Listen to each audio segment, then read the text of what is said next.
Do you ever feel like your brain is a bit overwhelmed and you just can't seem to make the right decision, no matter how hard you try?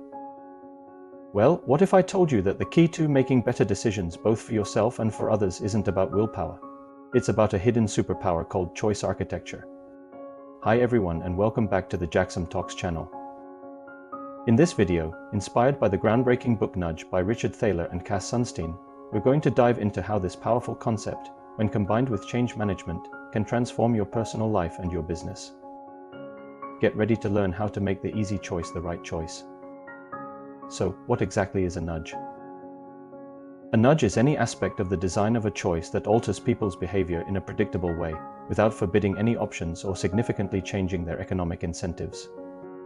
Think of it as a gentle push in a specific direction. The key is that you always have the freedom to choose otherwise. This is what Thaler and Sunstein call libertarian paternalism. It's a fancy way of saying we can help people make better choices without taking away their freedom. Turns out our everyday decisions aren't as random as they seem. They're carefully orchestrated by a secret conductor referred to as choice architecture. It's an invisible force that shapes our daily lives, nudging us towards certain actions without us even realizing it. But here's the fascinating part. You can learn how to become the conductor of your own life. By understanding choice architecture, you can design your environment and decision-making process in a way that guides you towards the life you truly want, ready to take control of your destiny and make those subtle changes that lead to extraordinary transformations. Let's dive into the world of choice architecture. Imagine you are in a school cafeteria. The choice architect, the person who designs the environment, decides to place the healthy food options at the front of the line, at eye level. The result: people are more likely to grab an apple instead of a donut. No one is telling you that you can't have the donut, but the environment is nudging you towards a healthier choice. Now think of how most corner shops have the sweet snacks right next to the checkout. This works because we as humans are not the perfectly rational beings that we think we are. We have a reflective system for deep thinking and an automatic system for quick, instinctive decisions. Nudges are designed to influence that automatic system. We encounter countless choice architectures every day that shape our decisions without us even realizing it. From the design of our workplaces to the way information is presented to us, there are forces at play that influence our behavior at every turn. Defaults. An example is when you sign up for a new service and it automatically enrolls you in an email newsletter. That's a default. Many companies use this to boost subscriptions, as people are more likely to stick with the pre-selected option than to actively opt out. The power of defaults in your personal life. Imagine a financial app that automatically enrolls you in a retirement savings plan. This simple default option can have a massive impact on your long-term financial health. Framing. The way a choice is presented can change everything. A hospital might say 90% of patients are alive after this surgery. Or they could say 10% of patients die after this surgery. Same information, but the first one sounds way better, right? By understanding how framing effects work, you can become more aware of the way information is presented to you and make more informed decisions. Another example, when reading a news article, take a moment to consider the source and any potential biases. Are there any loaded words or emotionally charged phrases that might be swaying your opinion? By tuning into these subtle cues, you can navigate the world with greater clarity and objectivity. Remember, we have covered framing in a separate video. If you haven't watched it, check it out at the end. The color and size of buttons on a website or app are classic examples of choice architecture. Making the desired option bigger, bolder, or a more prominent color is a powerful nudge. Let's think about the humble coffee shop.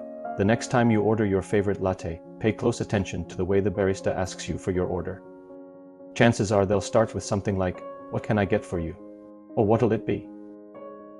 These seemingly innocuous phrases are carefully crafted to elicit a specific response from you, leading you to order more than you might have planned. Similarly, when you sit down to eat at a restaurant, have you noticed how the placement of items on the menu can influence your choice of meal? Often the most profitable or signature dishes are placed at the top or in the center of the menu, making them more visible and enticing to diners. Even the way servers describe dishes with enticing adjectives like crispy or hearty is designed to evoke positive associations and encourage you to order certain items. By knowing how choice architecture works, you will then become more aware of the subtle influences that shape your decisions every day. This newfound awareness allows you to make more intentional and conscious choices aligned with your goals and preferences rather than simply being a passive recipient of someone else's design. So, if nudges are a way to influence behavior, how do they fit in with change management? Change management is the structured approach to transitioning individuals, teams, and organizations from a current state to a desired future state. Change management equals structured transition. In traditional change management, you might rely on explicit communication and training. But with a nudge-based approach, you can make the new, desired behavior the easiest option. Think about it in a business setting. A company wants to encourage employees to start using a new software program. Traditional change management. The company might hold mandatory training sessions, send out emails, and put up posters. Nudge-based. Change management. The IT department makes the new software the default on all computers. The old software is still available, but it requires a few extra clicks to find and use. Over time, employees are nudged into adopting the new system because it's simply the path of least resistance. But why does this happen? Well, it comes down to human psychology. We naturally seek to conserve mental energy and avoid making decisions unless absolutely necessary.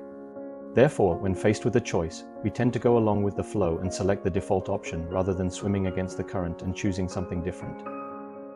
This can also be applied to your personal lives. If you want to start exercising and going to the gym more often, a nudge-based approach would be laying your workout clothes out the night before. You're not forcing yourself to go, but you are making the choice to exercise a little bit easier in addition to nudging you in the direction of the desired outcome.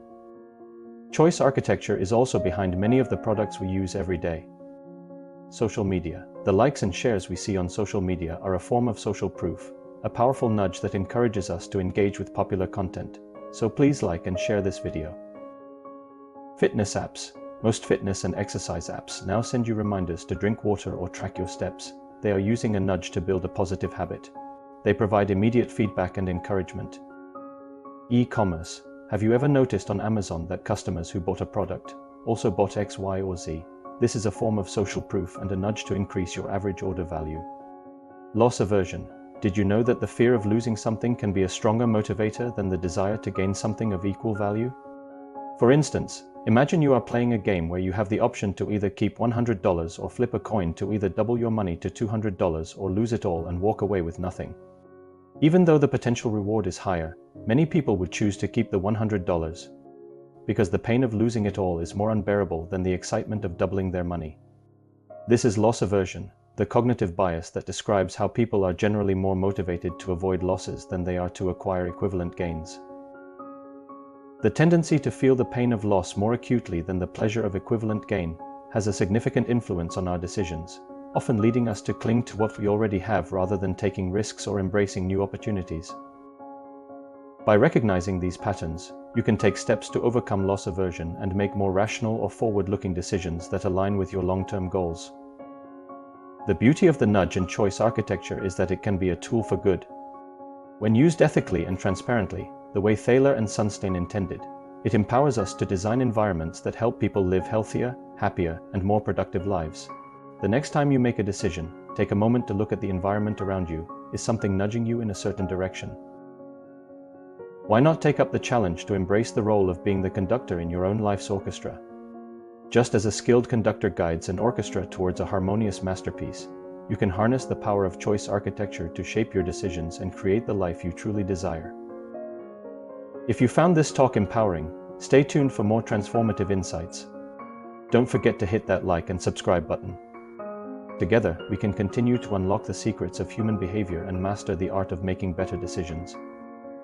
What's a small change you could make today to nudge yourself toward living a better future? Leave a comment below, and until next time, thanks for watching.